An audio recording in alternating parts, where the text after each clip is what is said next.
Before you even think to go out and buy hot stocks like Nvidia, or crypto like Bitcoin, or even Doge, having your priorities straight for your investments is among the most important thing you can do for your financial future. And although this order will vary slightly depending on your position, the first area that you need to take care of is getting rid of high interest debt. Although these numbers range, if you have credit card debt or any loans that are charging an interest rate around 7 to 8% or higher, that is considered high interest debt. At this rate, a lender is able to generate a guaranteed return that matches the S&P 500, and in many cases much higher, especially if we compare that with credit cards, where they could charge you a guaranteed 20 to 30% of interest, which is exactly how banks make so much of their money, as nearly half of American cardholders carry credit card debt, where many have no plan to pay it off. So if you are one in this position trying to get rid of that high interest debt, there are two main strategies that you could take. The first one is the avalanche method, where you pay off your highest interest debt first. So let's say you have three balances you owe, where one is $1,000 at 15%,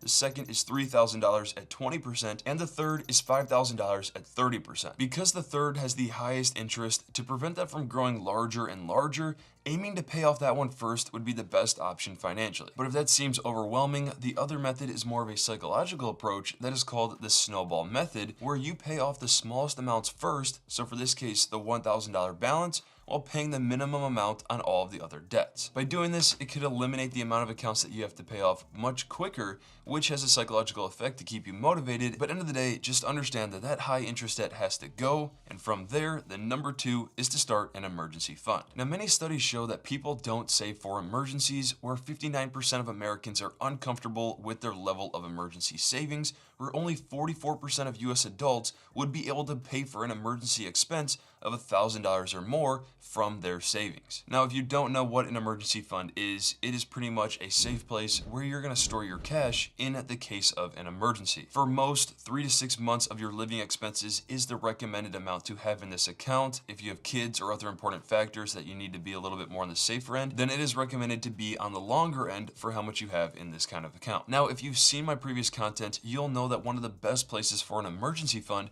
would be with a high yield savings account, because you can earn much more interest than a traditional account. To visually explain the difference, here is a simple example I created in a spreadsheet that I'll actually have linked in the description below for you that includes many of the calculations I use for this video. But let's say you have a traditional savings account like Chase or Bank of America that pays a 0.01% of interest. That means if you had $10,000 in savings, that would be earning you 8 cents per month in interest, making that a total $1 after a full year. But with a high yield savings account, where some are currently offering a 4.5% APY, know that these rates do change over time, so if the Fed cuts rates, then the rates on high yield savings accounts would decline as well. But with this, if we just keep things constant for simplicity purposes and assume that 4.5% APY, you would instead earn $37 every month, making a total of $450 after a full year. Which, if you want to learn more and check out some of the best high yield savings accounts to get started with, I'll have links in the description below for you. So by removing high interest debt and starting an emergency fund, you are changing your financial gears from the negative compounding effect of paying more and more from the bad debt to now going forward and having your money work for you, allowing more and more growth over time, which is extremely important if you want to retire one day. So knowing that, the number three is to take advantage of an employer match. Anytime you hear this, it is pretty much free money an employer is offering to match on your employer-sponsored retirement accounts, like a popular one that's the 401k,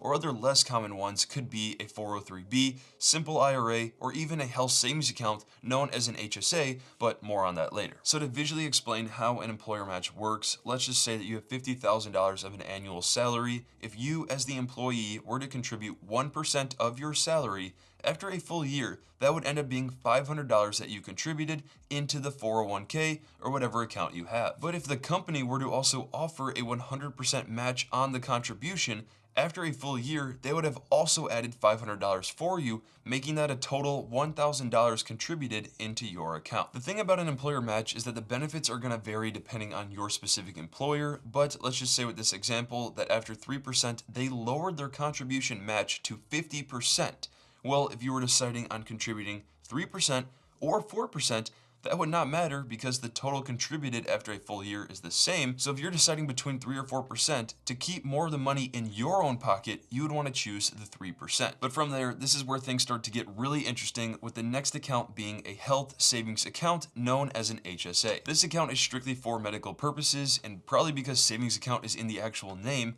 many don't realize that an HSA offers the ability to invest your money. In fact, from a study back in 2022, it was reported that only 13% of HSA account holders invested in assets other than cash. Especially because I create so much content on investing, I really hope this message gets across with an HSA if you can take advantage of it, which if you are finding value in this content, I'd really appreciate you hitting the like button on this video and subscribing with notifications on for future content like this. But for the HSA, to be eligible to use it, you have to be enrolled in a high deductible health plan. But the best part about using an account like this is that it is a triple tax advantaged account, meaning that you can avoid taxes on what you contribute, you can avoid taxes throughout the years of investing in the account, and on the back end when you withdraw for medical purposes. Which, if you are curious on what are some common qualified medical expenses, they may include things like doctor office visits, drug prescriptions, lab fees, over-the-counter medicine and drugs. So because this account is so beneficial, they actually limit how much you can contribute into it, which for the year of 2025, that number is $4,300.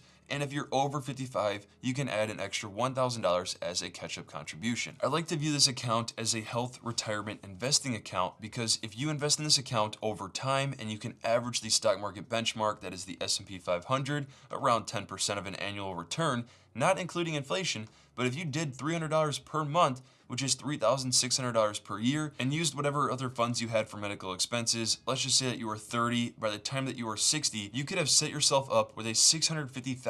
HSA balance that is completely tax-free for medical purposes, and at that point, with continuous growth, it could potentially last the rest of your life. So knowing that about the HSA, the next account that is among my favorite that pretty much anyone out there can use is the Roth IRA. Now, IRA stands for Individual Retirement Account, where you have the ability to control the investments however you want, and the best part about it is that the account is structured in a way where you pay taxes up front, but during the years of investing in this account, you get to avoid taxes completely, and at the back end when you withdraw at retirement. Before you get too excited though, understand that the eligible age to withdraw is at 59 and a half, assuming that you've used the account for at least 5 years. Which this account is so beneficial, they limit the amount you can contribute into the account, where for 2025, that number is $7,000. These limits typically increase over time, but also know there's another rule called the income limit rule, which means if you make over a certain income, you are ineligible to directly contribute to your Roth IRA. The numbers change based on your scenario and over time, but if you are single and make over $161,000,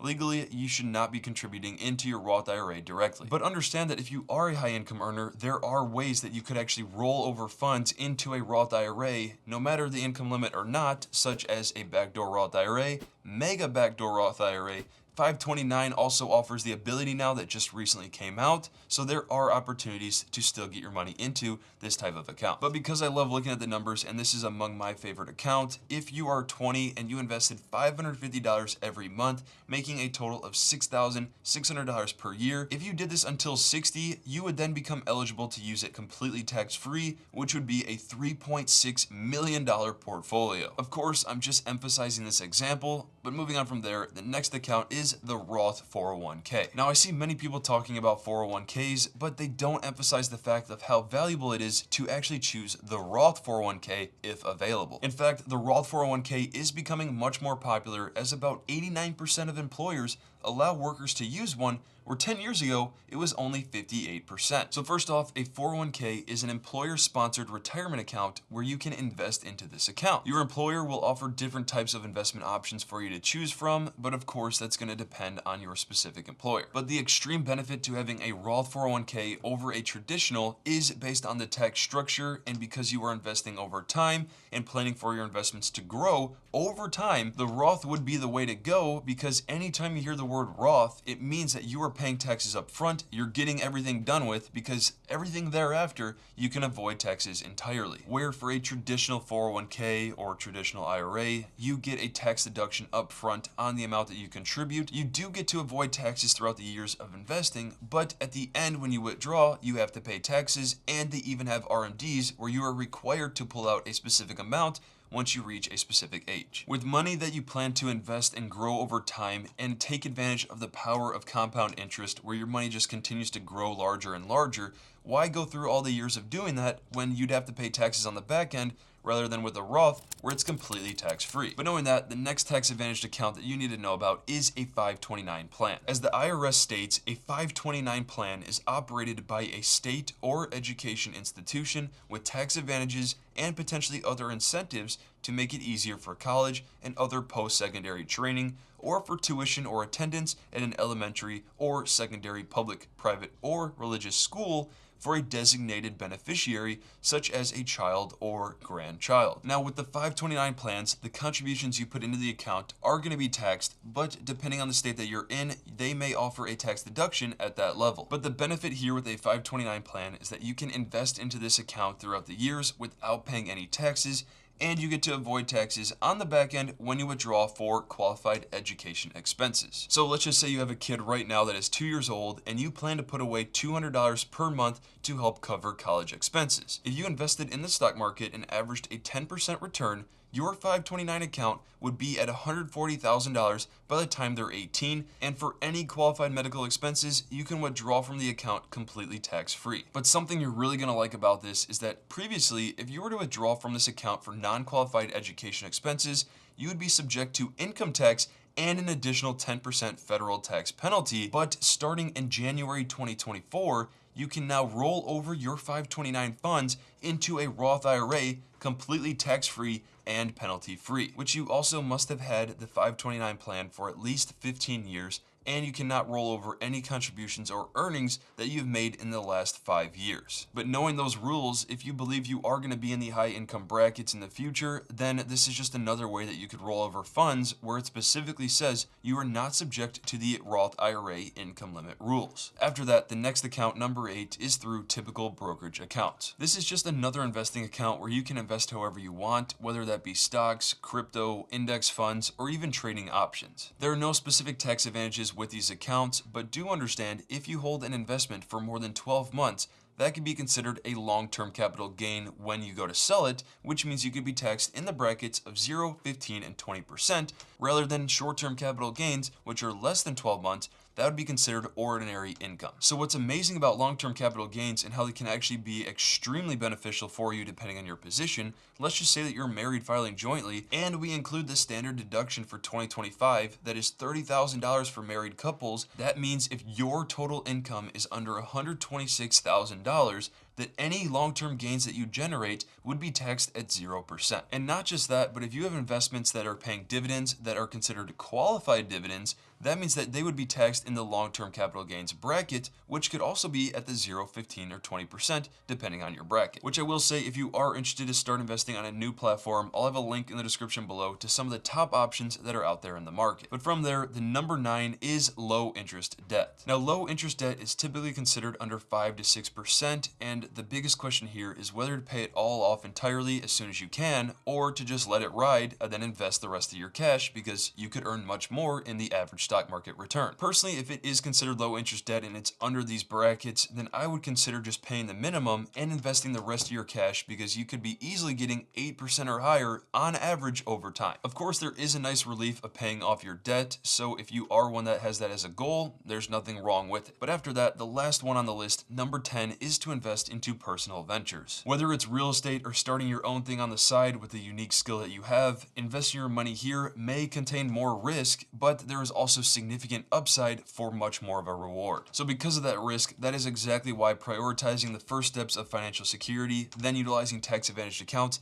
to then having the flexibility to do what you want with your personal financial goals. But the thing I love about this is that it is all in your hands on how hard you try, depending on how much time, energy, and money that you put into something, because it could provide disproportionate returns, especially compared to something like the stock market. A simple example that I recently learned from a successful business owner is that if you can grow something 10% per month, after doing that for 10 years consistently, you could have a company worth millions of dollars. You just have to be patient, learn all the skills in that one particular industry, and never give up when times get hard. With that said, if you are interested to learn more about many of the accounts that I just discussed throughout this video, I'll have relevant videos that I've created linked in the description below for you. I've also created many free guides that I think you'll find great value from, which if you want to get started with a new high yield savings account or try out a new investing platform, I'll have links in the description below to some of the top options in the mark. And I will say, if you do find one that you like and get started with it, I do earn a commission from it, which is greatly appreciated. But with that said, as always, don't forget to hit the like, subscribe, and notifications button for future content like this.